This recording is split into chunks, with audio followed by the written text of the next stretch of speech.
9:08, hour number 4 on a Tuesday. And I got a little tease for you. A little bit later on, we're going to talk about something that I haven't done in the last 24 hours that I've done virtually every single day of my adult life, and probably have done it every single day since I started eating solid foods.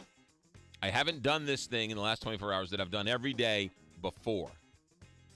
I'll tell you what it is in a bit. Nini Harris back in the studio by popular demand. A couple weeks ago, somebody sent me a book, and it arrived on my desk. I opened it up, and it was called A Most Unsettled State. It was a book, a first-person accounts of St. Louis during the Civil War. Nini Harris back by popular demand. Good morning. Thanks for joining us. Thank you. We should say that there is a book signing at the new Missouri Civil War Museum, 222 Worth Road in Jefferson Barracks. Is it this weekend? This Sunday. This Sunday. Tell us about, first of all, the new Civil War Museum. I had no idea. Oh, it's fabulous. It is in the old post for the camp where they had the rec hall and the post office and the barber shop and all, and they've turned this building from the turn of the century into a museum telling the story of this state and the Civil War. And the exhibits are fabulous. Oh, okay. So it's this Sunday from 1 to 3. Correct. Book signing and a book reading. The book is called The Most Unsettled State, First-Person Accounts of St. Louis During the Civil War. Nini Harris is our guest. No one's left living from the Civil War, if my math is correct, right?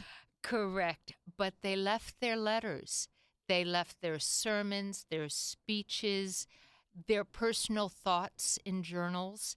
I found a speech that James B. Eads, the great bridge builder, Sure, that he gave at Soulard Market in the January of 1861. And he was celebrating all the new Germans moving to our area who loved the Union. And he was lamenting that it was American-born citizens who were out to destroy our country. He was quite a patriot. I had no idea till I found this speech. It was beautiful. So, first of all, Nini, give us a sense. Missouri was the epicenter.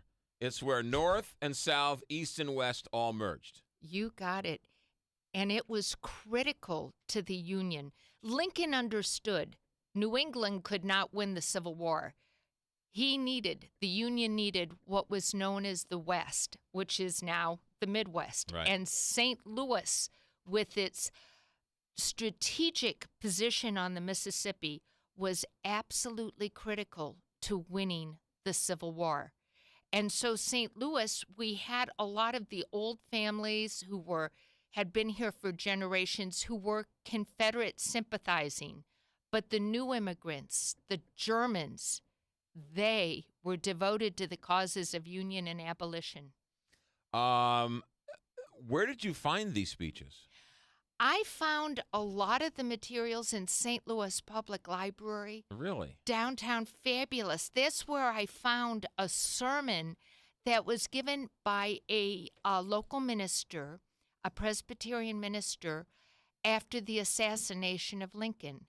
And so I ran long excerpts of that sermon because I wanted people to be able to read what people heard when they went to church the Sunday after Lincoln was assassinated. Mm-hmm. I wanted people to hear the language and the words and the feelings expressed by the people then.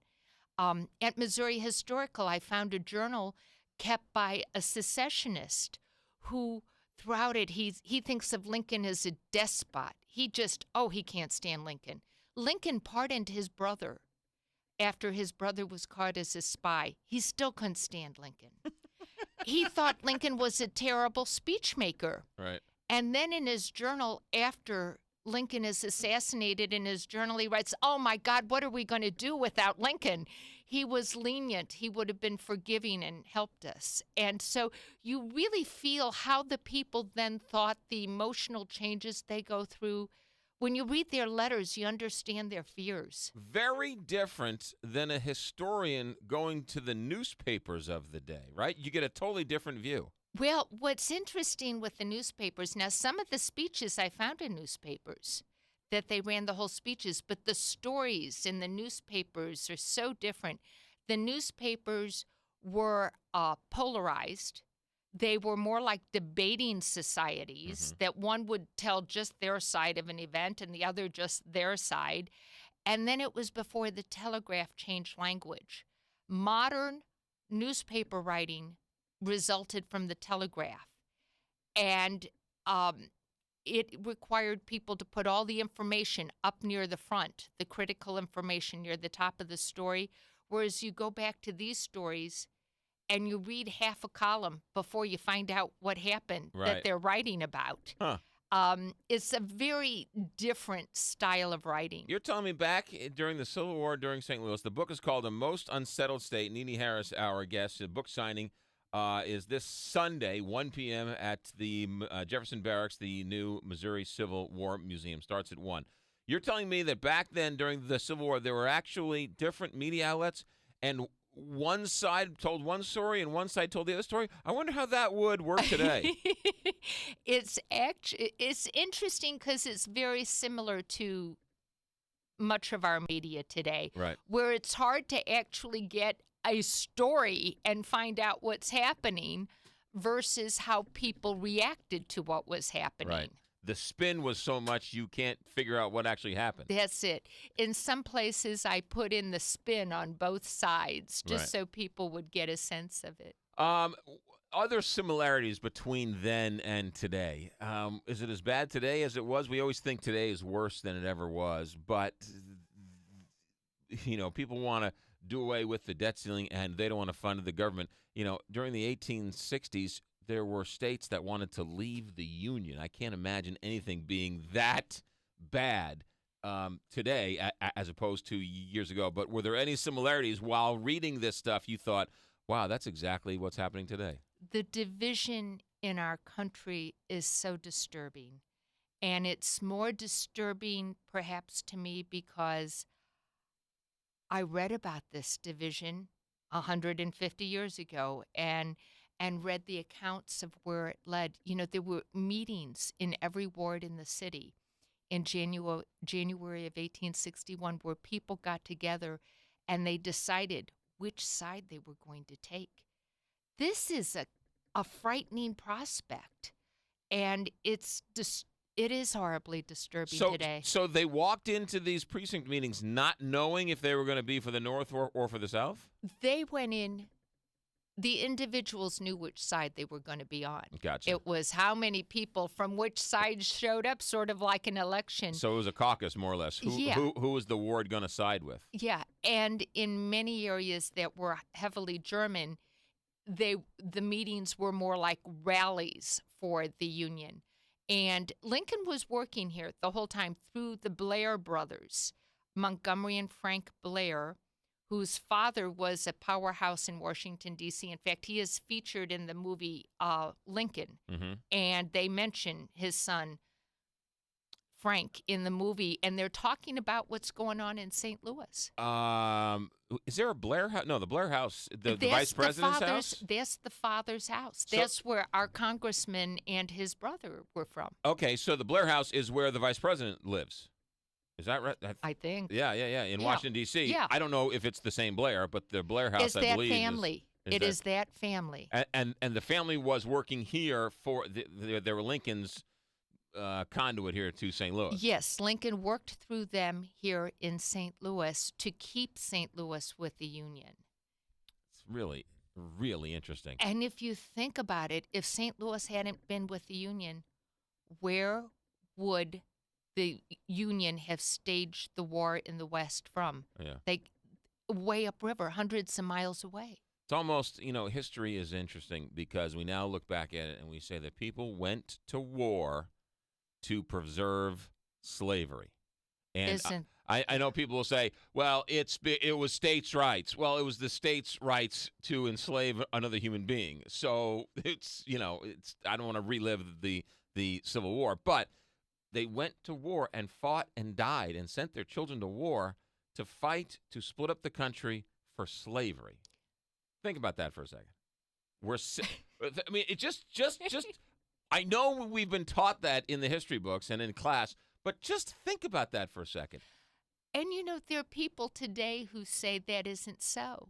And it is. And that's why I went to the sources and let the people of that day speak for themselves in their journals. I have one man quoted from his journal who, after Lincoln is reelected and he finally realizes the South is going to lose, he thinks of emigrating to Mexico. And then he writes about an old farmer who came into his place of business and said, go to Brazil. They have slavery there. That says it. This is about slavery. Right.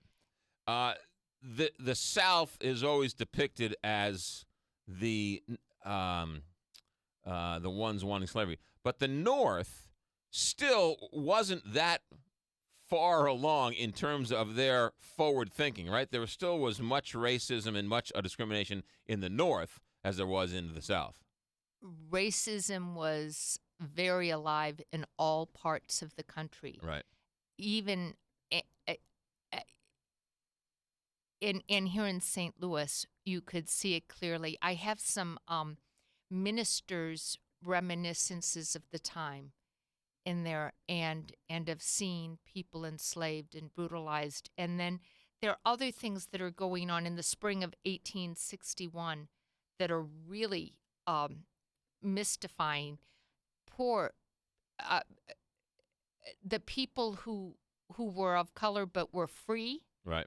There were statements in the papers saying you had to have passes, you had to follow curfews. It doesn't matter if you're free or enslaved. And it was just absolutely inhuman. And the people in Arizona want to do that with immigrants. So, well, there's a lot of comparisons. As far as we've come, how far have we really come? You wonder if we are not returning in some ways. The book is called The Most Unsettled State, and it's a fascinating look. It's a first-person account of St. Louis during the Civil War. Nini Harris, our guest, backed by popular demand. You are going to be at a book signing this Sunday from 1 to 3 at the Missouri Civil War Museum at Jefferson Barracks, 1 o'clock. Nini, thanks for coming in. Fascinating stuff. Thank you. You got it. 9:20 here on the Big 550 KTRS. After you go to Jefferson Barracks and check out the new book and a book signing, make sure you head over to Fast Eddie's in all